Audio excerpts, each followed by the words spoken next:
Welcome to the Startup Leaders Show, where we learn lessons from leading startup founders and executives. I'm your host, Lisa Dreher, and I'm really excited to introduce our guest for today, Eric Ingram. He is the founder and CEO of Scout. Welcome to the show, Eric. Thank you for having me. Absolutely. Maybe you can start by giving us just a little bit of background on yourself and Scout.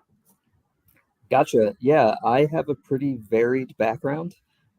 As I say in most interviews, I'm a big space nerd and always wanted to work in the space industry.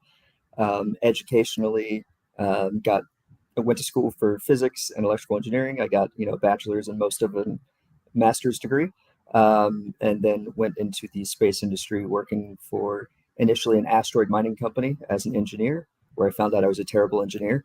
So I stopped doing that, and then did some nonprofit work both in and out of the space industry, and then landed at the FAA Office of Commercial Space Transportation doing licensing and regulating of the launch and reentry industry for a few years, which gave some pretty spectacular insights on how the regulatory process and how operating in a very regulated industry works. And then founded Scout in 2019. I'll dive into Scout in a second, but outside of CEOing, I'm also on the board of directors for the Space Frontier Foundation, which is a space industry advocacy group, and on the leadership team for Mission Astro Access, which is working to make spaceflight accessible to everyone, and on the board of directors for an organization called Together Internationals, which is putting together Together International, which is putting together resources and accelerator programs for entrepreneurs with disabilities. And I have a disability. I use a wheelchair. I'm physically disabled, and so all of those things are near and dear to my heart. Scout is a company I founded to try to make space more sustainable and usable and operationally safe for the future of humanity. Space is already crowded. It's going to get a lot more crowded in the coming years.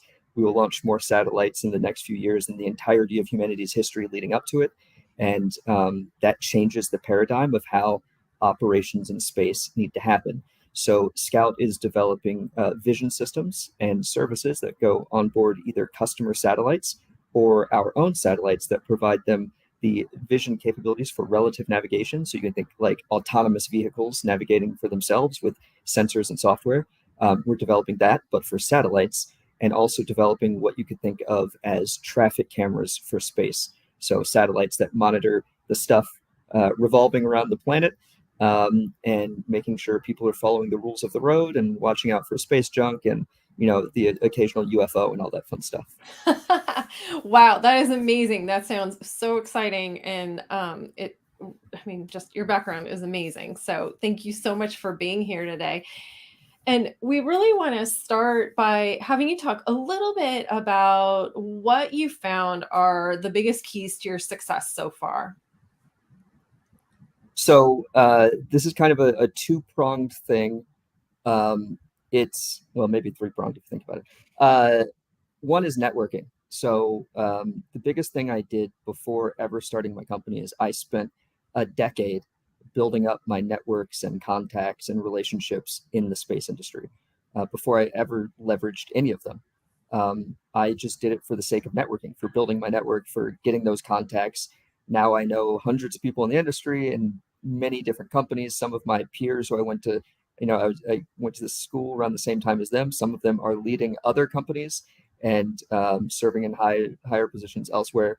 And so that has been very beneficial, unintentionally so. But now when I talk to younger people still in school, people entering new industries, I really harp on the networking side of things. And additionally, self-awareness is a huge thing.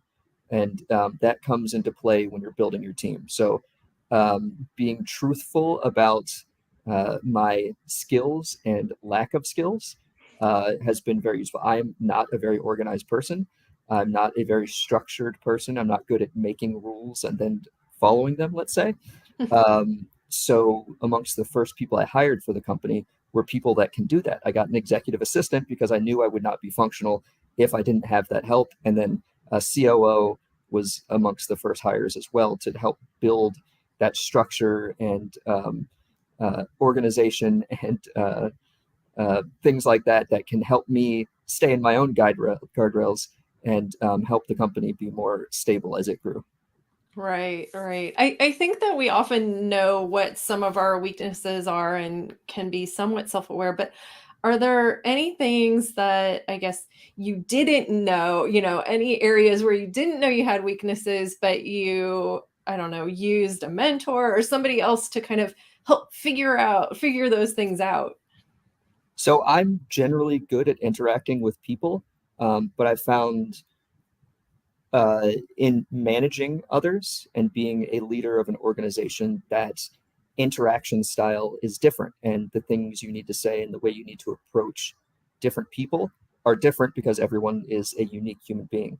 And so one of the areas that I've found I need work on, and one of the areas I am working on, is building that, I want to say HR hat, but building that internal communication style and ability to work with different members of the company and different personality types from the position of being their leader, being their boss, which is um, oftentimes different than being a peer or someone down in the trenches with them. And aside from the shortcomings I knew about, um, I think that was something that has, especially as the team has grown, has definitely shown its um, existence. But it is something I'm cognizant of, and at least I hope to think I'm improving on. I can ask some of my colleagues after this if I'm actually making any headway on it. Okay, I'll give him a call. Yeah. So one of the things that I think we talked a little bit about before we came on live was that you said Scout is growing quite a bit and you've had some recent contracts come to fruition. That's really exciting. So maybe you can talk a little bit about that. Yeah, I mean, the company will be 4 years old in January, which, I mean, just saying that kind of boggles my mind. But traction takes a while to build, especially in a B2B and B2G industry that's not super consumer directed, um, and so or consumer facing. So it took time to build that traction, but we've really recognized and seen that come through in the last year to year and a half. We did the TechStars Space Accelerator program last summer, and that immediately kind of propelled us to a lot of things. And we've won 6 government contracts in the last 10 months or so, and we're currently working 5 of them right now, so concurrently. And the team this time last year, I think we were at 3 people, maybe 4, and as of last week, I think we're at 13. So the growth has been pretty incredible, and the traction we're gaining both on the governmental side and the commercial side has been spectacular, and it's really exciting and heartening to see the progress we've been able to make as a team, the impact we're making on the industry, the messaging we're putting forward about making space more sustainable and safer to operate in, and and being able to enable more complex space operations Mhm. um, has been really exciting. Wow. Well, congratulations. That's great news. We do have a question that came in and I thought I would pose it. So it just says, how did you build your network over time? Were you attending conferences? What were some of the things that you were doing to help build that network early on? Yeah, one of the first things I did to get involved in the industry is I joined, and this is when I was an undergrad, joined an organization called Students for the Exploration and Development of Space, which is a student space industry group, which is kind of obvious by the name. And that got me tied into a national network and somewhat international network as well. I founded a chapter of that at both my undergraduate and graduate institutions, so Old Dominion University and University of Houston, respectively. Um, I I was able to grow my local network by finding other people interested in space, and I was able to grow my national network and industry network through conferences attended from them. Also, if you're a student, most conferences are looking for volunteers to work those conferences, and also they will give you like free room and board if you volunteer to work them. And I leveraged that a lot, and probably throughout my undergrad and graduate experience, maybe worked a dozen conferences that really all I had to do was cover my own travel to get to and from. And that truly catapulted a lot of the networking I did because, you know, you don't network during the talks, you network in the hallways and in the events in the evening and outside of the rooms where all the talks are happening. Yeah. And to be there in person to get those experiences and that direct, tangible connection is vital. That's great. When you look back over time, since Scout first started and maybe some of the other initiatives that you were involved in, is there anything that you would do differently if you were to start all over again? There's probably a million things I would do differently. Um, every day I have to learn something new, whether I want to or not, and it's usually in a discipline I don't really want to know about. So, taxes, legal, all that fun stuff. And there's always things that you could tweak every day. Mhm. In terms of things I would change, starting with $1 billion would be super clutch. I don't know if that is a viable option. Um, but this is my first company as a founder, and every experience has been an incredible learning experience. So I don't want to say the corny thing like I wouldn't change anything, because no, there's a million things I would have changed. But I'm happy for these experiences, and I'm happy to take this experience forward in whatever the future holds, be it the next iteration of Scout as it grows or some other endeavor. Um, yeah, I don't know. It's a good non-answer, right? Yes. So you have a backup plan as a politician right now. I am in the DC area, so I gotta, keep building that resume. Absolutely. There you go. So when I think whenever we start something new, there's always these kind of inevitable roadblocks that we run into. What have you found are the best ways to deal with those roadblocks? So being able to think creatively and out of the box and rapidly on your feet is crucial. Um, all of the things that can be solved normally, you can Google. Um, and all of the things that you will encounter in your day-to-day startup chaos almost certainly will not be. And so you don't have that wealth of experience to draw off of. So being able to think again out of the box, be creative about your solutions, be tactical about how you make those decisions, and be sure enough in yourself to stick with those decisions even if it's a wrong decision, is crucial, because wavering or not moving forward on a decision or anything like that can be detrimental to your progress. And I've failed at stuff a million times. I know I've said a million a lot. We'll say 1,000 times. I've failed at stuff 1,000 times. And the thing is, moving on from those failures, pivoting, repairing, learning from it, iterating, all of that is true. And, just do something, see if it's the right answer, and then do something else. Just, try to make it not illegal. Sure. Great. So we did get another question in, and it says, what advice would you give someone mid-career who's inspired to make a change into the space industry? So I've actually had this discussion with someone. I was at a conference, let's say 6 years ago. I don't know. And there's a guy who was in his mid 30s. He's been doing industrial sales for like 10 years. And this was his first space conference. He's enamored with the space industry, and he wants to go back to school to get an engineering degree so that he can enter the industry, which I thought was absolutely insane. The space industry has a lot of engineers. We don't have a ton of great salespeople. And so I dragged him to a booth, and I was like, hey, are you guys hiring for salespeople with business development experience doing industrial sales and all that? And they're like, yes, that would be incredible. And so fast forward 2 years, like he pulled me aside at a conference, and he was, basically told me like I helped him pivot to the new career. He didn't go back to school. He didn't waste 4 years and tens of thousands of dollars. Like he got a job like 3 months after we had that conversation, and had been working for like a year and a half in the industry for that point.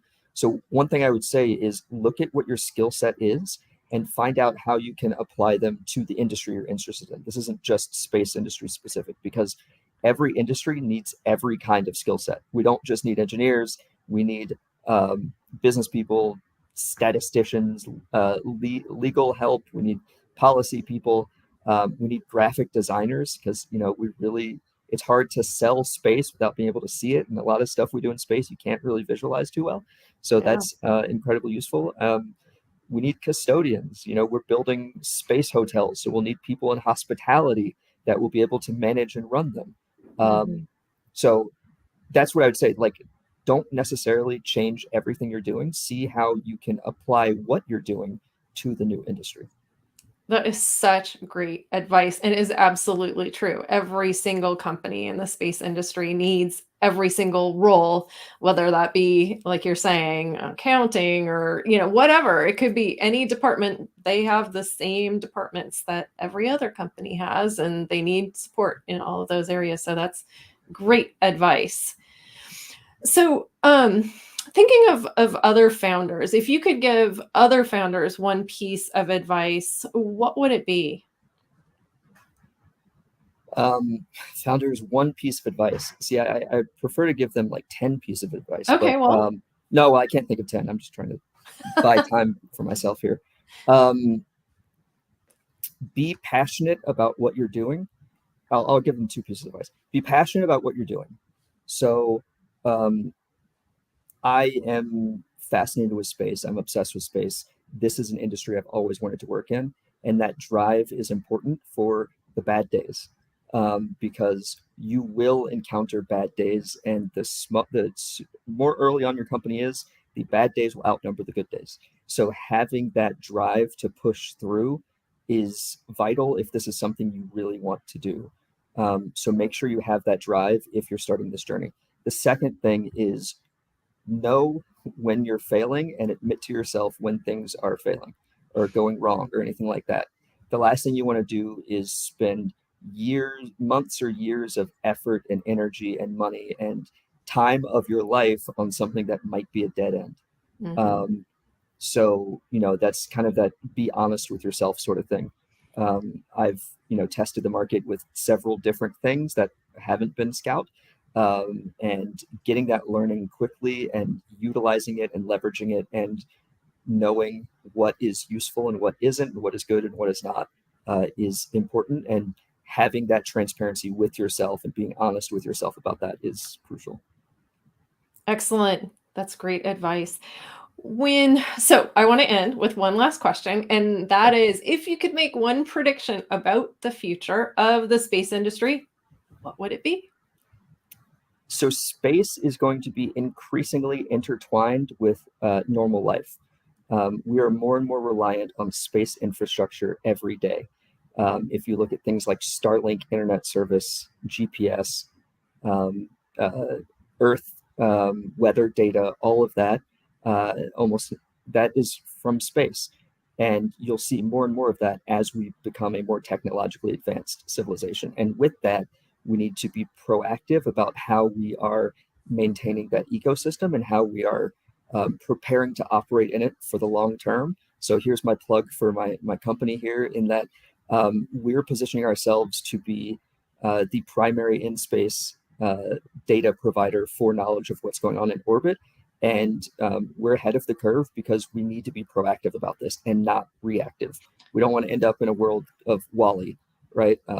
Even though those chairs do look really comfortable. I think that, that's the biggest thing. Space might seem distant for you now. It won't in 10 years, and it won't Mhm. in 20 years. And your kids will have the option to go to a space hotel. Like I mentioned, I mean, it might be a little expensive, but still that option will be there. And so I wouldn't keep it too distant in your mind and realize that it will become a more everyday experience, everyday topic that we'll be encountering in the future. Yeah, great, great, great thought. I think that we probably all don't realize how integral satellite connectivity is already to our lives. If all the satellites, turned off for a day, I think we would all of a sudden realize how connected we are via satellite. Absolutely. Yeah. Well, thank you so much for being here today, Eric. It was great having you on. Hopefully, we can have you back again. Definitely keep us updated on the progress of Scout. It's just so exciting what you guys are working on. Absolutely. Appreciate you having me here. And if you want to learn more about what we're doing and see what jobs we have available, go to scout.space. And again, thank you for having me. Fantastic.